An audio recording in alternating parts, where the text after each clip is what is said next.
성기도 드심으로 하나님 앞에 주일을 예배를 올려드리겠습니다. 저희들을 사랑하여 주셔서 또한 새로운 한 해를 시작하게 하심을 감사합니다. 이 시간 저희들이 드리는 예배를 받아 주시옵소서. 아버지, 시간 저희들 예배를 통하여 주님을 만나기 원합니다. 주님, 이 자리 가운데 임재해 주시옵기만을 원합니다.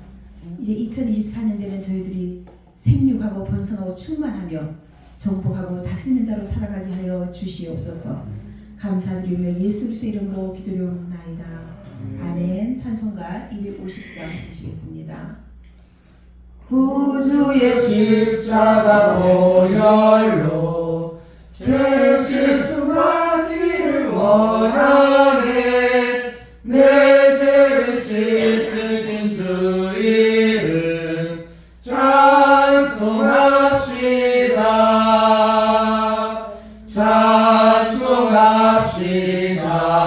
찬송합시다. 찬송합시다. 내 죄를 씻으신 주 이름 찬송합시다. 죄악을 속하여 주신 주 내 속에 들어와 계시네. 십자가 앞에서 주 이름 찬송합시다. 찬송합시다.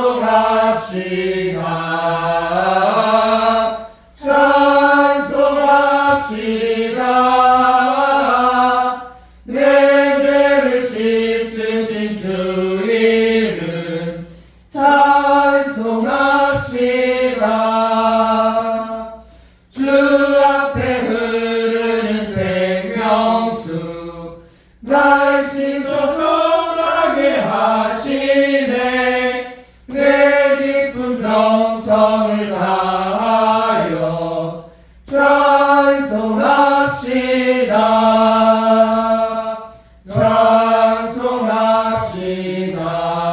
찬송합시다. 찬송합시다. 내 죄를 씻으신 주 이름 찬송합시다. 내 주께 회개한 영혼은 생명수 가운데 젖었네. 흠없고 순전한 주 이름 찬송합시다.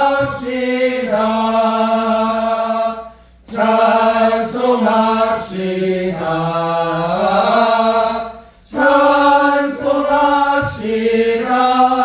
찬송합시다. 내 죄를 씻으신 주 이름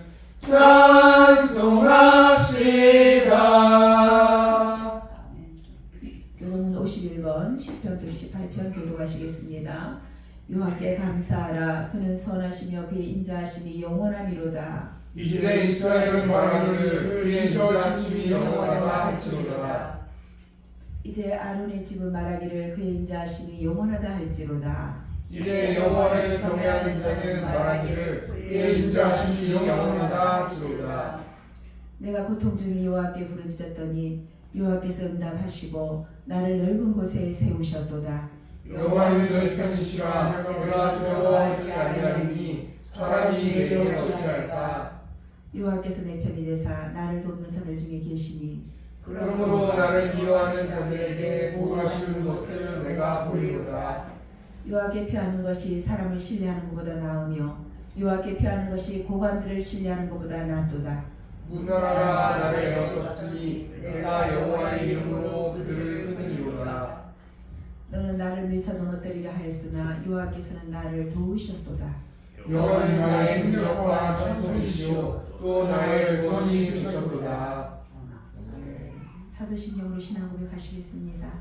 전능하사 천지를 만드신 하나님 아버지를 내가 믿사오며 그의 아들 우리 주 예수 그리스도를 믿사오니 이는 성령으로 잉태하사 동정녀 마리에게 행하시고 본디오 빌라도에게 고난을 받으사 십자가에 못 박혀 죽으시고 장사한 지 사흘 만에 죽은 자 가운데서 다시 살아나시며 하늘에 오르사 존귀하신 하나님 불량자나 되시다가 저희로서 사망자와 죽은 자를 심판하러 오시리라.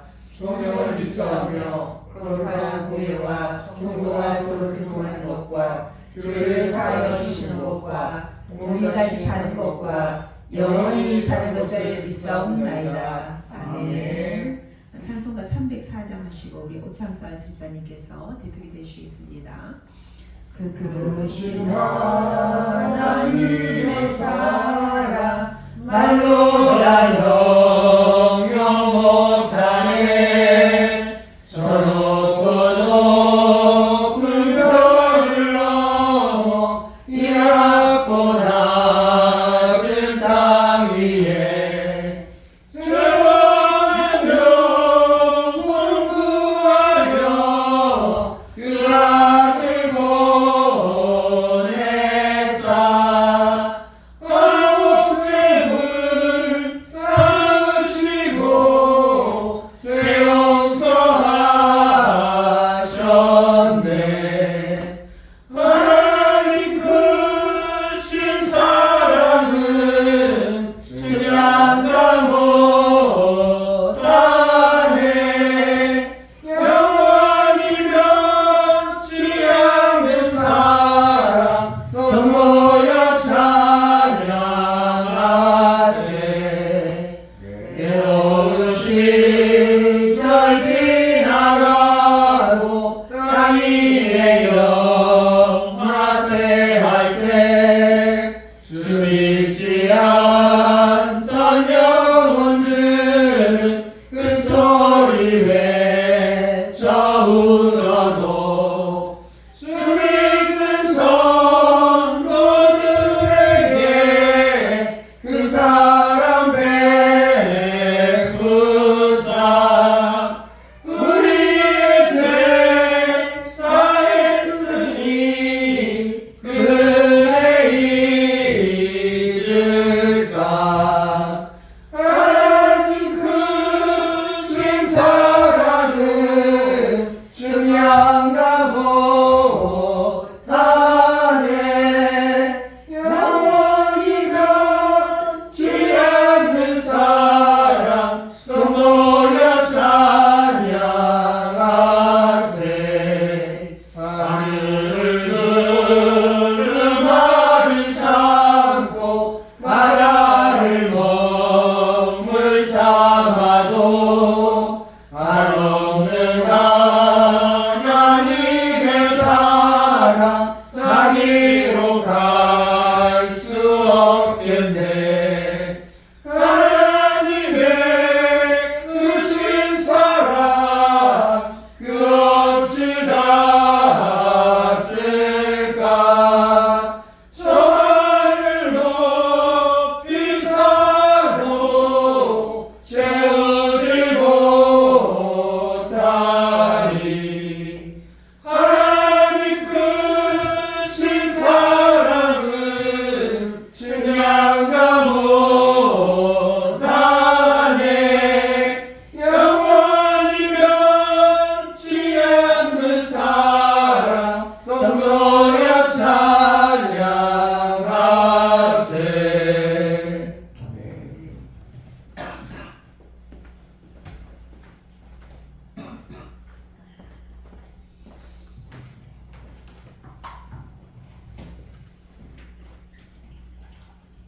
죄악으로 말미암아 영원히 멸망당할 수밖에 없는 죄인들을 위해서 하나님의 그 독생자 예수 그리스도를 세상에 보내시고 그를 통해서 죄 용서받고 의롭다함 받아 하나님의 자녀로 천국 백성으로 삼아주신 그 크고 놀라우신 우리 하나님의 은혜와 사랑을 생각할 때 감사 찬송 영광 올려드립니다. 아버지, 이제 묵은 2023년도는 영원히 역사 속으로 자취를 감추었습니다. 아버지 하나님, 그리고 2024년 첫 주 신년 예배로 아버지께 영광을 드리게 하심을 감사드립니다. 아버지, 저희들은 부족하고 연약하여 수없이 다짐하고 결심하며 주님 뜻대로 살기를 결심하지만 연약하고 부족하여서 수없이 넘어지고 쓰러지고 참으로 죄짓고 다시 자복하고 이런 반복되는 삶을 계속 살아가고 있음을 고백합니다. 오직 하나님의 성령께서 우리 추하고 더러운 저희들을 붙들어 주셔서 우리 주님의 십자가의 보혈로 깨끗하게 정결하게 씻어 주셔서 새로운 신년을 또해도 신년을 살아갈 수 있도록 주님 도와주옵소서. 누구든지 그리스도 안에 있으면 새로운 피조물이라 이전 것은 지나갔으니 보라 새 것이 되었다고 하셨사오니 아버지 하나님, 금년 신년을 맞아서 결심하고 다짐했던 것들이 작심삼일 되지 않고 끝까지 주님 말씀 따라 순종하며 살아가는 세운교회 권속들이 되게 도와주옵소서. 아버지 하나님, 오늘은 의미 깊은 날입니다. 코로나로 창궐했던 2년 전에 아버지 공간을 대여해서 예배드린 첫 예배를 드림으로 교회가 시작된 날입니다. 아버지, 벌써 1년이라는 시간이 지났습니다. 그리고 1년 후에 또 창립 예배를 드리게 하여 주셨습니다. 이 모든 것 생각할 때 하나님의 은혜 아니면 전적인 하나님의 은혜 아니면 결코 이루어질 수 없음을 이 시간 고백합니다. 아버지, 감사 찬송 영광을 올려드립니다. 아버지, 이제 2024년도 이제 새해를 맞아서 우리의 각오와 결심 그리고 주님 뜻대로 살기를 다짐했던 것들이 이제 주 안에서 선 이루어지게 하여 주옵소서. 오인식 목사님을 위시해서 우리가 하나로 뭉쳐서 주님께서 맡겨주신 이 중차대한 사역을 잘 감당할 수 있도록 주님께서 함께하여 주시옵소서. 이적에 많은 죽어가는 영혼들을 살리가는 주님의 뜻이 계셔서 이곳에 세운교회를 세워주셨습니다. 아버지, 우리가 늘 말씀과 기도의 청림함으로 말미암아 성령 충만을 받아서 우리가 전도함으로 이적에 많은 죽어가는 영혼들을 살리는 일에 우리가 열심을 붓는 2023년도가 되게 도와주옵소서. 내가 너희를 사랑하는 것 같이 너희도 서로 사랑하고 하신 주님의 그 말씀대로 우리가 하나님 사랑과 이웃 사랑을 실천하는 우리 2024년도가 되기를 간절히 원하고 바랍니다. 서로 남을 나보다 낫게 여기며 섬기며 받들며 받드는 우리 세운교회가 되게 도와주시고 믿음의 분량과 각자 받을 은사대로 열심히 모든 교회를 위해서 충성함으로 말미암아 이 세운교회를 든든히 세워나가는 우리 세움의 권속들 다 되게 도와주옵소서. 아버지 하나님, 또한 육신의 질고로 오랫동안 힘든 삶을 살아가고 있는 젊은이가 있습니다. 주님 기억하여 주옵소서. 아버지, 혈류병 걸려 10년 동안 됐던 그 여인이 간절한 마음으로 주님 앞에 주님의 몸에 터치했을 때 주님께서 그 혈류병을 치유하여 주셨듯이 그에 대해 간절한 마음을 갖게 하여 주셔서 참으로 주님 앞에 더욱더 기도하며 예배드리며 믿음의 생활에 열심히 충성하게 하여 주시고 먼저 그가 간절히 주님 앞에 나옴으로 말미암아 그 영혼이 구원받게 하여 주시고 그러므로 그 육신의 그 고질적인 질병도 깨끗게 치유되는 역사가 일어나게 하여 주시옵소서. 우리 여러분들이 감기로 또한 각종 질환으로 해서 어려운 가운데 있는 분들이 있습니다. 주님, 저의 그 질고를 치유하여 주시옵소서.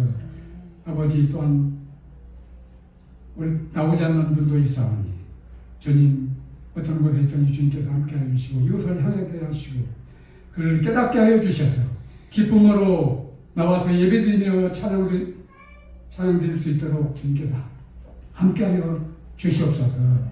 이 시간 가만히 강사님 단위에 세워주셔서 말씀을 선포하십니다. 일주일 동안 기도하면서 준비한 말씀인 줄 압니다.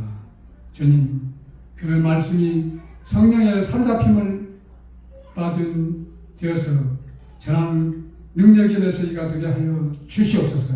이 말씀을 우리 심령이 새롭게 변화되며 우리 삶이 활력 있는 삶이 되게 하여 주시고 우리 영혼이 더욱더 주님 앞에 구원을 이루어나가는 능력의 생명의 메시지가 되게 도와주옵소서.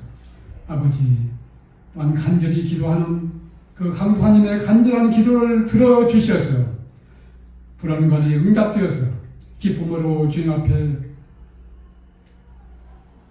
교회를 올려드릴 수 있도록 주님께서 함께하여 주시고 동역자로 세우신 귀한 장로님 힘든 가운데 이렇게 또 사역, 봉사 사역하고 계십니다.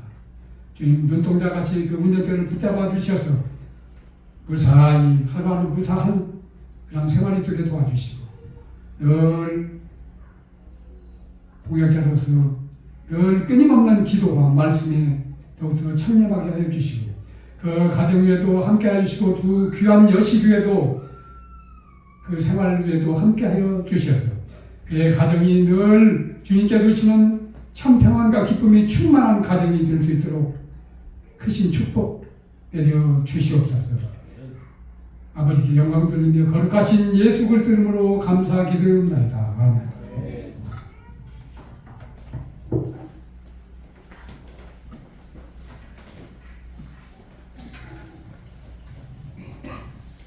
이 시간 하나님께서 주시는 말씀 요한복음 5장 1절부터 9절까지 말씀입니다. 함께 합독하시기로 하겠습니다. 그 후에 유대인의 명절이 되어 예수께서 예루살렘에 올라가십니다. 예루살렘에 있는 양문 곁에 히브리 말로 베데스다라 하는 곳이 있는데 거기 행각 5이 그 안에 많은 병자, 맹인, 다리 저린 사람, 혈리 많은 사람들이 누워 물에 움직임을 불러내니 이는 간사가 가끔 못에 내려와 물을 움직이게 하는데 움직인 후에 먼저 들어가는 자는 어떤 병에 걸렸든지 낫게 되리라. 거기 38에 된 병자가 있더라. 예수께서 그 누운 것을 보시고 병이 벌써 오래된지 아시고 이르시되 내가 낫고자 하느냐. 병자가 대답하되 주여 물이 움직일 때 나를 못에 넣어주는 사람이 없어 내가 가는 동안에 다른 사람이 먼저 내려가나이다. 예수께서 이르시되 일어나 내 자리를 들고 걸어가라 하시니 이 사람이 곧 나와서 자리를 들고 걸어가니라. 이날은 안식일이니라. 아멘. 오늘은 요한복음 5장 1절부터 9절 말씀을 가지고 오래된 병을 고치시다라는 제목으로 말씀을 나누도록 하겠습니다. 오늘 본문을 시작하는 1절에 보면 그 후에 이렇게 시작합니다. 이제 그 후에를 직역하면 이런 일들이 있은 다음에 이렇게 직역할 수가 있습니다. 오늘 본문 바로 전에 보면 예수님께서 갈릴리 가나에서 왕의 신하의 아들을 치유하는 일이 있었습니다. 예수님은 이전에 갈릴리 가나에서 물로 포도주를 만드신 표적을 보이셨습니다. 그리고 또 왕의 신하의 아들을 치유하신 일은 갈릴리로 오신 그 후에 행하신 두 번째 표적이라고 할 수 있습니다. 함께 요한복음 5장 1절 말씀 읽어보도록 하겠습니다. 그 후에 유대인의 명절이 되어 예수께서 예루살렘에 올라가시니라. 지금 말씀을 보니까 그 후에 예수님께서는 유대인의 명절이 되어서 이제 예루살렘으로 올라가고 있습니다. 지금 예수님께서는 30세부터 공생의 사역을 시작하게 되는데요. 이 시점은 예수님께서 공생의 사역을 시작한 지 2년 차에 접어든 그런 시기입니다. 오늘 본문은 두 번째 6월절 봄 즈음에 예루살렘에서 일어났던 그런 일입니다. 우리가 6월절의 유래를 살펴보면 6월이라고 하는 것은 이집트에서 노예 생활을 하던 이스라엘 민족이 모세의 인도로 이제 이집트를 벗어나서 애굽에서 나올 때 하나님께서 애굽 사람의 맏아들을 죽일 때에 그 이스라엘 사람들이 집에 어린 양의 피를 문설주에 바르면서 그 표를 해놓은 그 집은 건너가게 하셔서 그 재난을 면하는 데서 온 그 말입니다. 요한복음 5장 2절 말씀 한번 보도록 하겠습니다. 예루살렘에 있는 양문 곁에 히브리 말로 베데스다라 하는 곳이 있는데 거기 행각 5이 있고, 지금 여기 보니까 예루살렘에 있는 양문 곁에 베데스다라는 그런 못이 있었다고 합니다. 양의 문 곁에 히브리 말로 베데스다라는 못이라고 이렇게 적어서 아마도 간판을 만들어 세워두었나 봐요. 이 말을 직역하면 양들 근처에 베데스다라고 불리는 못, 이렇게라고 우리가 직역할 수 있습니다. 우리가 이 못의 뭐 정확한 위치는 우리가 알 수가 없지만 오늘날 옛 예루살렘 안에 있는 성안나 교회 밑에 있던 못으로 추정한다고 합니다. 이 못의 크기는 거의 축구장만 하고 또 깊이는 6m 정도 이렇게 된다고 합니다. 그 당시에 못 주변에는 행각이라고 되어 있는데 뭐 지금 말하면 정자 뭐 이런 비슷한 것 같습니다. 행각 5개가 있었는데 그 못을 중심으로 사면에 하나씩 있고 또 나머지 행각 하나는 남자와 여자를 구분하던 그런 곳으로 보인다고 합니다. 3절 말씀 함께 읽어보도록 하겠습니다. 그 안에 많은 병자, 맹인, 다리 저는 사람, 혈기 많은 사람들이 누워 물의 움직임을 기다리니, 그 못 주변에는 많은 병자들이 이제 누워서 물의 움직임을 이렇게 기다리고 있었습니다. 온갖 병자가 이곳으로 몰려와서 막 진을 치고 있었던 것 같습니다. 이 병자들은 이곳에서 이제 물의 움직임을 기다리는데 천사가 가끔 이곳에 내려와서 그 물의 기포를 생기게 해서 아마 이때 첫 번째로 그 물에 들어간 사람이 어떤 병에 걸렸던지 낫게 된다, 뭐 이런 전설이 있었나 봐요. 병자들은 그 전설을 믿고 이제 병 고침 받기 위하여 그 못에 이렇게 많은 사람들이 모였던 것입니다. 우리가 이 광경을 한번 상상해 보십시오. 이들이 오래된 병을 치료하기 위하여 얼마나 절박한 심정으로 이곳에 모였을까요? 아무리 그동안 치료받기 위하여 많은 또 물질을 허비하고 이래도 아마 고침받지 못해서 이렇게 절박한 심정으로 이곳에 모였던 것 같습니다. 근데 5절 말씀을 한번 보시겠습니다. 거기 38회 된 병자가 있더라. 이 보니까 베데스다 못에 많은 병자들이 모여있는데 그 병자 중에서 38년 동안 병을 앓는 그런 사람이 있었습니다. 38년 동안 병을 앓았다는 것은 치유될 가능성이 전혀 없는 그런 우리의 상태를 보여줍니다. 이 사람은 아마도 오랫동안 이제 병을 앓으면서 온갖 병자들이 모이는 베데스다 연못에서 구걸하며 아마 삶을 살지 않았을까 그렇게 생각해 봅니다. 그런 오랜 병으로 인하여 어쩌면 병 낫기를 이제는 포기했을지도 모르겠습니다. 이 병자는 이제 아무런 소망이 없는 그런 상태입니다. 몸은 병들었고 또 구걸을 해야 살 수 있는 그런 상황이었습니다. 하루하루를 겨우 이제 연명하며 미래에 대한 꿈도 없고 절망 가운데 있는 그에게 이제 예수님이 찾아오십니다. 6절 말씀입니다. 예수께서 그 누운 것을 보시고 병이 벌써 오래된 줄 아시고 이르시되 내가 낫고자 하느냐. 여기 말씀해 보면 예수님께서 그가 누운 것을 보고 계신다고 이렇게 하십니다. 우리 하나님은 다 우리의 안고 일어서를 아신다고 하지 않습니까? 우리의 모든 삶의 전반부를 보고 계신다는 것입니다. 그리고 또 그의 병이 얼마나 오래되었는지 이제 아신다고 이렇게 말씀하십니다. 여러분 가운데 혹시나 오래된 질병이나 해결되지 않은 어떤 고질적인 문제로 인하여 괴로워하는 분이 계십니까? 주님께서는 여러분의 모든 상황을 다 보고 계시고 알고 계신다고 이렇게 말씀하고 있습니다. 중풍병자의 병이 벌써 오래된 것을 아시는 예수님은 그에게 병 낫기를 원하냐고 이렇게 물으십니다. 내가 낫고자 하느냐. 예수님이 먼저 병자에게 도움의 손길을 내미신 것입니다. 이렇게 질문하신 이유는 예수님이 그 병을 치료해주고 싶어도 만일 그가 원하지 않으면 치료하실 필요가 없기 때문입니다. 그 예수님이 낫고자 하는 질문에 병자는 이렇게 대답합니다. 5장 7절 말씀입니다. 병자가 대답하되 주여 물이 움직일 때 나를 못에 넣어주는 사람이 없어 내가 가는 동안에 다른 사람이 먼저 내려가나이다. 그 지금 오늘 병자는 이제 자신의 모습 있는 모습 그대로 자신의 처지와 어려움과 그 못난 상황과 또 무기력한 상황들을 예수님께 그대로 토로합니다. 주님, 저는 정말로 병을 고침받고 싶지만은 저는 몸을 움직일 수가 없습니다. 그래서 다른 사람이 먼저 내려갑니다. 그래서 이러한 절망 가운데 있는 그를 불쌍히 여기신 주님께서는 그를 외면하지 아니하시고 아주 놀라운 그런 명령을 내리십니다. 8절 말씀입니다. 예수께서 이르시되 일어나 내 자리를 들고 걸어가라 하시니, 여기 말씀해 보시면 이제 세 가지 명령을 하십니다. 첫째로 일어나라는 것입니다. 여기서 일어나에 해당하는 5장 8절 말씀입니다. 여기서 일어나에 해당하는 원어 에게레이르는 현재 명령형이며 오늘 본문의 경우에는 일어나라와 오라는 의미를 그렇게 지니고 있습니다. 38년 동안 투병 생활을 하던 침상에 누워서 지낼 수밖에 없는 이 사람에게 내려진 일어나라는 명령은 어찌 보면은 터무니없는 말로 들렸을지도 모릅니다. 하지만 주님의 역사는 인간의 이성을 뛰어넘어서 하나님의 명령과 인간의 순종을 통해서 나타나는 것입니다. 둘째로는 내 자리를 들라고 하십니다. 이 동사는 들어 올리다, 그런 의미도 있지만 메고 가다, 운반하다, 가지고 가다는 그런 뜻으로도 쓰인다고 합니다. 예수님의 이 명령은 내가 지금까지 의지했던 내 침상을 이제는 거두어서 메고 가라는 것입니다. 정말 우리의 이성으로는 이해가 되지 않는 말이지 않습니까? 38년 동안 침상에 누워서 움직이도 못하는 그에게 그 누워있던 침상을 어깨에 메고 이제 가라는 것입니다.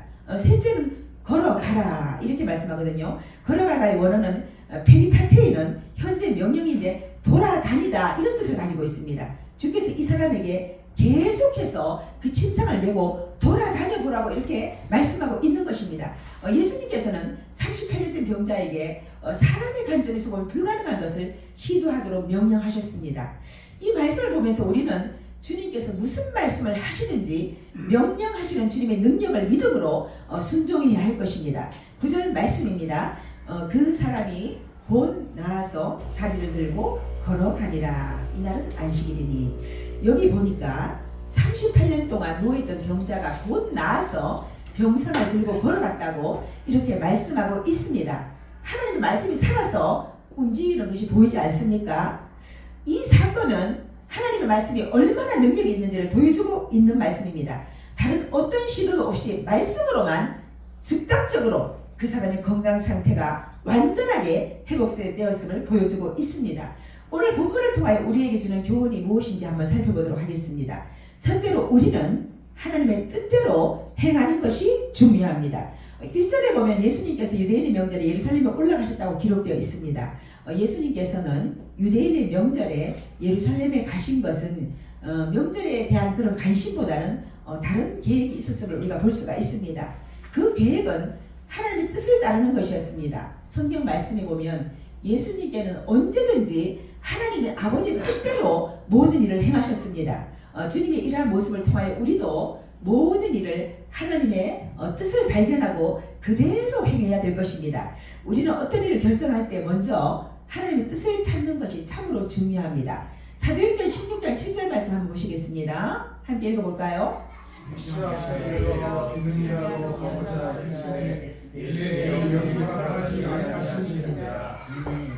지금 그 위에 본 말씀으로 나와 있는데 바울이 아시아에서 복음을 전하려고 하였는데 성령님께서 이제 허락하지 않으셨습니다. 그래서 그들은 이제 부르기아와 갈라디아 땅을 거쳐서 무시아 앞에 이르러서 비도니아로 가고자 새로운 계획을 세웠습니다. 그러나 성령님께서는 허락하지 아니하셨습니다. 그들은 복음을 전하기 위해 애썼는데 왜 그곳에서 복음 전하는 것을 허락하지 않았을까요? 그 이유가 무엇이었을까요? 우리 사도행전 16장 8절부터 10절 말씀 한번 읽어보도록 하겠습니다. 두로아로 내려가는데 밤에 환상이 바울에게 보이니 마게도냐 사람 하나가 서서 그에게 청하여 이르되 마게도냐로 건너와서 우리를 도우라 하거늘 바울이 그 환상을 보았을 때 우리가 곧 마게도냐로 떠나기를 힘쓰니 이는 하나님이 저 사람들에게 복음을 전하라고 우리를 부르신 줄로 인정함이니라. 아멘. 이제 성령께서 비두니아로 가는 것을 허락하지 아니하셔서 그들은 무시아를 지나서 드로아라는 지역으로 내려갑니다. 그런데 그 밤에 바울에게 환상이 보입니다. 환상이 보이는데 마게도냐 사람 하나가 서서 마게도냐를 건너와서 우리를 도와달라고 이렇게 합니다. 그런 환상을 보게 됩니다. 바울은 드로아에 내려가서 그 환상을 통해서 비로소 하나님의 뜻을 깨닫고 마게도냐로 이제 방향을 바꾸었습니다. 우리도 우리의 삶 가운데 때로는 우리가 계획한 대로 일이 잘 되지 않을 때 또 다른 하나님의 계획이 있을 수도 있다는 것을 한번 생각해 볼 필요가 있습니다. 우리는 어떤 일을 할 때 무엇보다도 먼저 하나님의 뜻을 찾아서 발견하는 것이 중요한 것입니다. 우리가 잘 알고 있는 다윗은 전쟁에 나갈 때마다 늘 주님께 여쭈어보고 나갔습니다. 똑같은 전쟁의 상황인데 올라가리까 말리까 이렇게 늘 여쭈어 갔단 말이죠. 반면에 사울은 하나님께 묻지 아니함으로 이제 버림을 당하고 말았습니다. 이처럼 우리가 하나님의 뜻을 찾는 것 참으로 중요한 것입니다. 마태복음 7장 21절 말씀입니다. 나더러 주여 주여 하는 자마다 다 천국에 들어갈 것이 아니요 다만 하늘에 계신 내 아버지의 뜻대로 행하는 자라야 들어가리라. 여기 보면은 주여 주여 하는 자마다 다 천국에 들어갈 수가 없대요.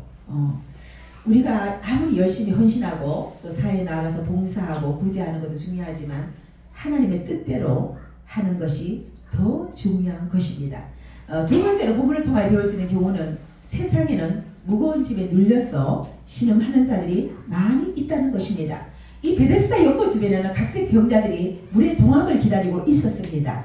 그곳에 모였던 사람들의 수가 대략 얼마인지는 또 알 수 없지만 또 과연 치유를 받았는지 정확히 알려진 바는 없습니다. 하지만 한 가지 분명한 것은 그들 모두가 무거운 짐에 눌려서 신음하고 있었다는 사실입니다.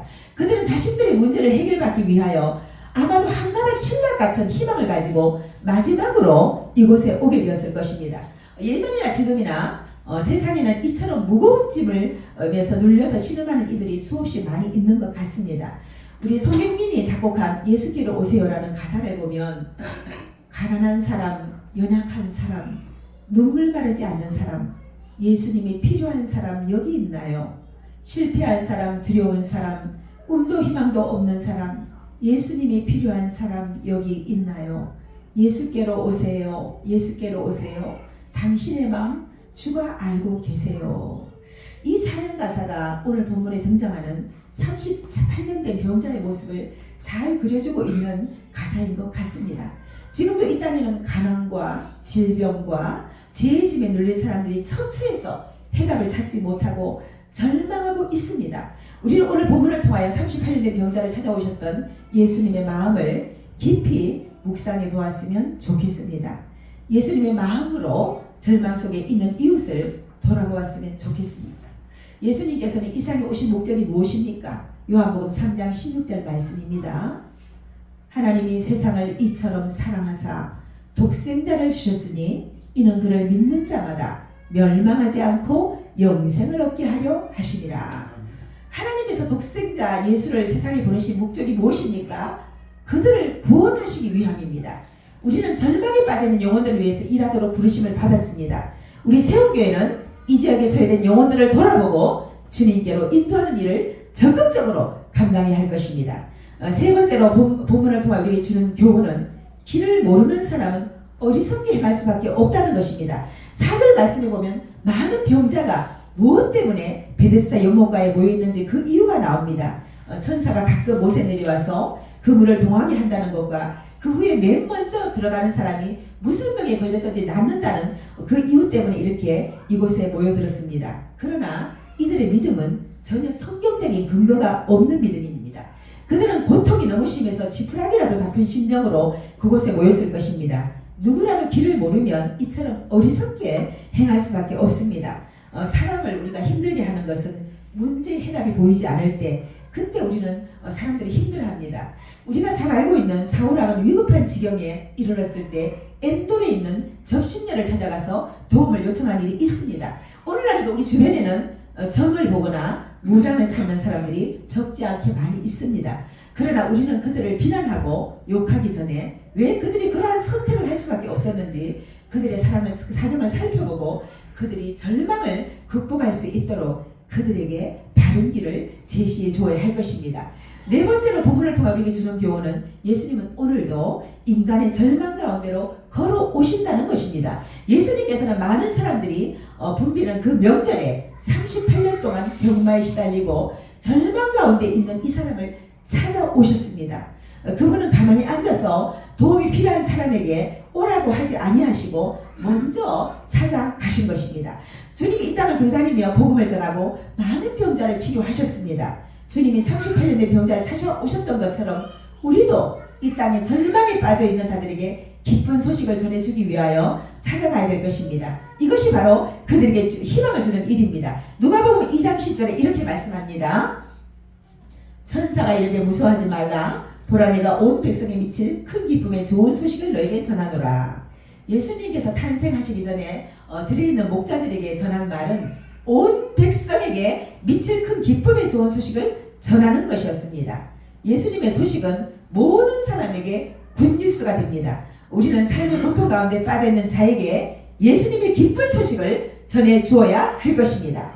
다섯 번째 우리에게 주는 교훈은 고난을 극복하려면 강한 소원과 확고한 의지가 필요하다는 것입니다. 6절에 보면 예수님께서는 38년 된 병자에게 내가 낫고자 하느냐고 물으셨습니다. 아마도 그의 진정한 소원이 어떤 것인지 다시 한번 확인해주고자 이렇게 물었을 것입니다. 그가 고난 가운데 이것을 극복하자 하는 확고한 의지가 있는지 확인하고자 하신 것입니다. 예수님께서는 내가 낫고자 하느냐라고 묻는 물음에 38년 된 병자는 나는 몸을 움직일 수 없는데 누구도 나를 도와주는 자가 없다고 자기의 처지를 원망하고 신태한탄을 하고 있습니다. 사람이 아마 오랫동안 어떤 문제에 봉착하다 보면 그 문제에 빠져서 더 좋은 것을 보지 못하는 경우가 많이 있는 것 같습니다. 이 병자는 예수님께서 자기 있는 모습 그대로를 맡기지 못하고 있습니다. 나의 죄를 용서하시고 받아주시는 예수님을 신뢰하지 못하고 있는 것입니다. 예수님께서는 내가 낫고자 하느냐 이렇게 질문할 때 우리는 예, 제가 낫고자 합니다. 아멘 이렇게 대답하면 되는 것입니다. 그러나 이 병자는 예라고 대답하지 않고 이런저런 그런 또 변명을 늘어놓습니다. 우리는 이런 사람을 만나면 우리가 마음속으로 저 사람은 낫고자 하는 마음이 전혀 없구나 하고 아마 그냥 외면해 버리고 싶을 그럴 때도 있을 것입니다. 저도 그런 순간이 있습니다. 이런 병자에게 예수님께서는 어떻게 반응하십니까? 8절 말씀입니다. 예수께서 이르시되 일어나 내 자리를 들고 걸어가라 하시니 안 된다고 하는 병자를 외면하지 아니하시고 예수께서 이르시되 이렇게 예수님은 또다시 말씀하시는 것입니다. 이것이 바로 은혜인 것입니다. 나는 믿음이 없습니다. 나는 조금도 맡길 마음이 없습니다. 이런 자에게 여전히 변함없는 사랑으로 다가오셔서 내 자리를 들고 일어나 가라고 이렇게 하시는 것입니다. 이 말씀을 통하여 우리를 향한 예수님의 마음을 한번 살펴보았으면 좋겠습니다. 요한복음 6장 39절 말씀입니다. 함께 읽어보도록 하겠습니다. 나를 보내신 이것은 내게 주신 자 중에 내가 하나도 잃어버리지 아니하고 마지막 날에 다시 살리는 이것이니라. 여기 말씀은 나를 보내신 이가 누구입니까? 하나님이시죠. 예수를 보내신 이가 하나님이시죠. 하나님의 뜻은 우리에게 주신 자 중에 하나도 잃어버리지 아니하고 살리는 것이 하나님의 뜻이라고 합니다.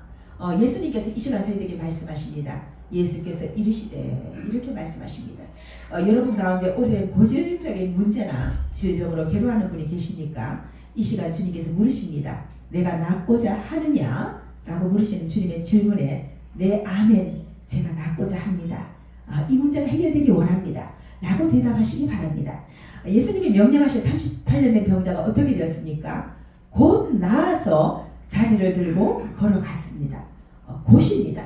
예수님의 명령이 순종했더니 즉시로 질병이 바로 나은 것입니다. 예수님의 사랑과 은혜가 너무 놀랍지 않습니까?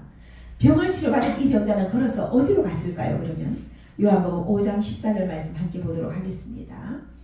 그 후에 예수께서 성전에서 그 사람을 만나 이르시되 보라 내가 나았으니 더 심한 것이 생기지 않게 다시는 죄를 범하지 말라 하시니. 이 병고침을 받은 병자가 지금 어디에 있습니까? 그 자는 베데스다를 이제 떠나서 은혜의 자리인 성전에 와 있는 것입니다. 그를 만난 예수님께서 이렇게 말씀하십니다. 보라 내가 나았으니 더 심한 것이 생기지 않게 다시는 죄를 범하지 말라 이렇게 말씀합니다. 오랫동안 너를 괴롭혔던 것은 질병이 아니라 죄란다 이렇게 말씀하시면서 이제 다시는 절망의 자리에 있지 말고 은혜의 자리에 있으라는 것입니다. 우리 예수님은 우리의 죄를 대속해 주시기 위해 이 땅에 오셨습니다. 지금도 이 땅에는 베데스다 연못가에서 죄로 인하여 고통 가운데 신음하는 자들이 많이 있습니다. 우리는 그 고통 가운데 신음하는 그들에게 복음의 기쁜 소식을 전하고 은혜의 자리로 그들을 인도해야 할 것입니다. 우리가 한 주간 살면서 이 말씀을 기억하시면서 우리들 병자들에게 한번 찾아가 보시기 바랍니다. 그들을 예수님께로 인도하시기 바랍니다. 오늘 말씀을 생각하시면서 찬송가 310장 부르시겠습니다. 하나님의 은혜로 있을 게 없는 자 내 구속하여 주는지 난 알 수 없도다. 내가 믿고 또 의지함은 내 모든 형편 아시는 주님 늘 보호해 주실 것을 나도 확실히 아네. 왜 내게 굳세 믿음과 또 복음 주셔서 내 마음이 항상 편한지 난 알 수 없도다. 내가 믿고 또 의지함은 내 모든 형편 아시는 주님 늘 보호해 주실 것을 나는 확실히 아네. 오늘 이 시간 기도하겠습니다. 저희들의 죄를 용서하시고 제 삶의 모든 문제와 오랜 질병을 치료해 주시옵소서. 그리고 우리 성도들 가운데 몸이 아픈 사람들이 있습니다. 질병 가운데 있는 성도를 위해 기도해 주시고 또 하나님의 사랑으로 사랑하는 세움교회 되게 해달라고 이 시간 주여 한번 외치시고 기도하시기 바랍니다. 주여. 하나님 아버지 주님 아버지 오늘 귀한 말씀 주시면 감사합니다. 30살의 내 병자를 고치신 하나님 감사합니다. 내가 나고 우리 하나님 아버지 주님 나갈 수 있도록 도와주시옵소서. 하나님 은혜를 주시옵기만을 원합니다.